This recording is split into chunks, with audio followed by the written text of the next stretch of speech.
વિદ્યાર્થી મિત્રો, હું વાજાનીથી મારી YouTube ચેનલ નિધિ સ્ટડી પોઈન્ટમાં આપ સર્વે વિદ્યાર્થી મિત્રોનું ફરી એક વખત હાર્દિક સ્વાગત કરું છું.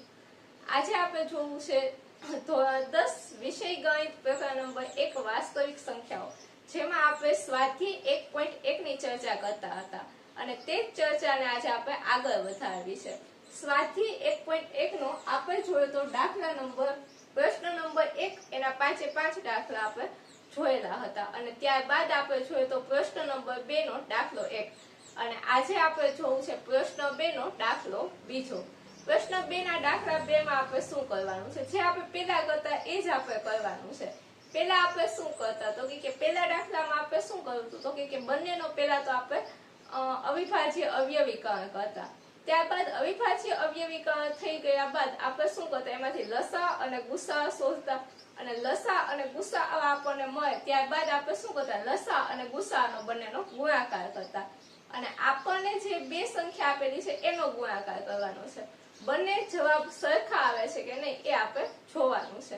તો બસ આ દાખલામાં પણ આપણે એ જ કરશું. પહેલા બંનેનું અવિભાજ્ય અવયવીકરણ કરશું, ત્યારબાદ લસા અને ગુસા શોધશું અને જ્યાં આપણને આ લસા અને ગુસા મળે તો એનો આપણે શું કરશું, ગુણાકાર કરશું.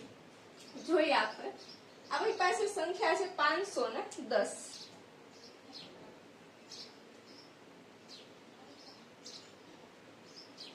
510 આપણી પાસે સંખ્યા છે. આપણે એનું અવિભાજ્ય અવયવીકરણ કરીએ. 510 છે, પાછળ એકમમાં આપણને શૂન્ય આપેલું છે તો આપણે એને 2 વડે ભાગી શકશું. 2 વડે ભાગશું એટલે શું આવશે, 255 આવશે. 255 છે. જો અહીંયા 5 વડે પણ ભગાશે અને બીજી વસ્તુ છે કે આપણે આને 3 વડે ભાગી શકીએ. 5 + 5 10 + 2 12 એટલે આપણે 3 વડે ભાગી શકીએ. તો આપણે આને 3 વડે પેલા ભાગશું. 3 વડે ભાગશું એટલે આપણો જવાબ શું આવશે, 85 આવશે. અને 85 ને હું પછી 5 વડે ભાગું એટલે શું આવશે તો કે 17 × 5 = 85. ચલો પેલા આપણી પાસે અવિભાજ્ય અવયવીકરણ થઈ ગયું. યસ. ત્યારબાદ જોઈએ આપણે 92 નું અવિભાજ્ય અવયવીકરણ. તો 92 છે એને આપણે લઈ લઈએ 92, એને આપણે 2 વડે ભાગીએ. 92 ને આપણે 2 વડે ભાગશું એટલે આપણો જવાબ આવશે 46. 46 ને ફરી આપણે 2 વડે ભાગીએ એટલે આવશે આપણો જવાબ 23. ચલો અહીંયા આપણું અવિભાજ્ય અવયવીકરણ બંનેનું થઈ ગયું 92 અને 510 નું. હવે આપણે શું કરીએ તો કે એને ગુણાકાર સ્વરૂપે લખીએ અથવા તો સીધો આપણે લસા પણ મેળવી શકીએ છીએ અથવા બંનેને આપણે લખી જ નાખીએ એકવાર ગુણાકાર સ્વરૂપે. 510 નું અહીંયા ગુણાકાર સ્વરૂપે લખું છું તો કે 2 છે, અહીંયા 3 છે, 5 છે અને 17 છે. અને અહીંયા હું 92 નું લખું છું 92, 2 છે ગુણ્યા 2 અને ગુણ્યા કોઈ પાસે છે 23. હવે આપણે શું જોતું છે તો કે લસા અ જોઈએ છીએ. લસામાં આપણે શું શીખેલું તો કે લસામાં આપણે જોયેલું કે જેટલી સંખ્યા હોય બધીને લઈ અને એનો ગુણાકાર કરવો એને આપણે લસા કહેતા હતા. તો અહીંયા આપણે બધી સંખ્યા લઈ લઈએ. જો 2 છે, 3 છે, 5 છે અને 17 છે.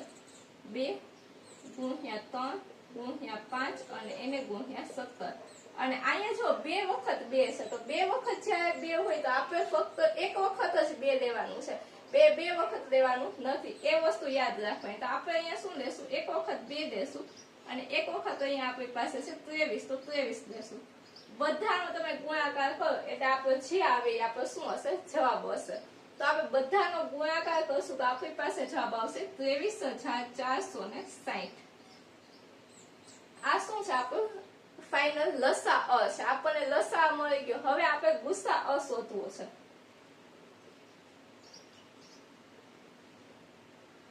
ગુસા અ માટે શું હોય તો કે ગુસા અ માટે આપણે શીખેલું કે બંને સંખ્યામાં જે કોમન હોય અને સૌથી નાની ઘાત હોય એ આપણે લેવાની છે. તો બંનેમાં આપણે કોમન જોઈએ અને સૌથી એક જ અંક, જો બંનેમાં કોમન એક જ અંક આપણને દેખાય છે તો કે બંનેમાં કોમન શું છે, 1 2 છે. તો આપણે 2 લઈ લઈએ. ગુસા આપણે બનશે 2.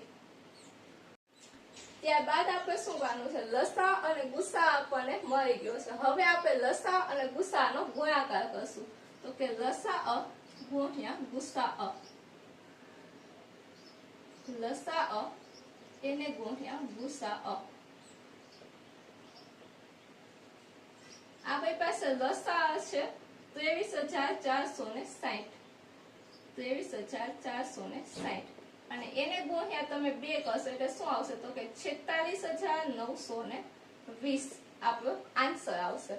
પણ અહીંયા આપણે અટકી જવાનું છે. હજી આગળ આપણે શું કરવાનું છે તો કે આપણી પાસે જે સંખ્યા આપેલી છે 510 અને 92 એ બંનેનો પણ આપણે ગુણાકાર કરી અને ચેક કરવાનું છે કે બંને ગુણાકાર સરખા થાય છે કે નહીં. તો આપણે જોઈએ આપણી પાસે સંખ્યા છે 510.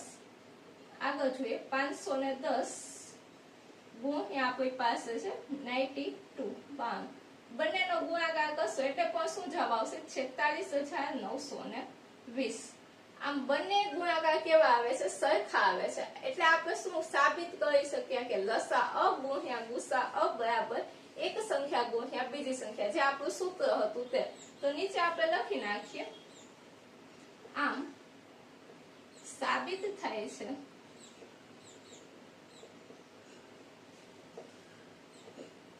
ગુસા અ ગુણ્યા લસા અ બરાબર એક સંખ્યા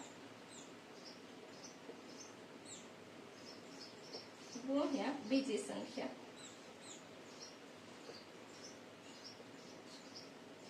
આપણો આ બીજો દાખલો છે એ અહીંયા પૂરો થાય છે. જો પેલા આપણે સ્ટેપ ખાલી સમજવાના છે. અવિભાજ્ય અવયવીકરણ કરો, લસા અને ગુસા મેળવો, ત્યારબાદ એ બંનેનો ગુણાકાર કરો અને આપેલી બે સંખ્યા છે એનો ગુણાકાર કરો.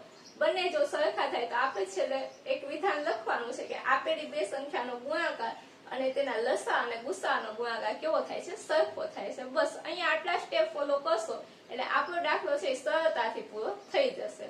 ચલો આજનો લેક્ચર અહીંયા જ આપણે રાખીએ છીએ. આવતા લેક્ચરમાં ફરી મળીશું દાખલા નંબર 3 સાથે.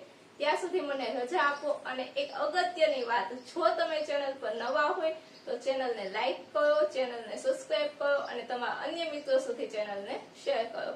ફરી મળીશું આવતા લેક્ચરમાં. ત્યાં સુધી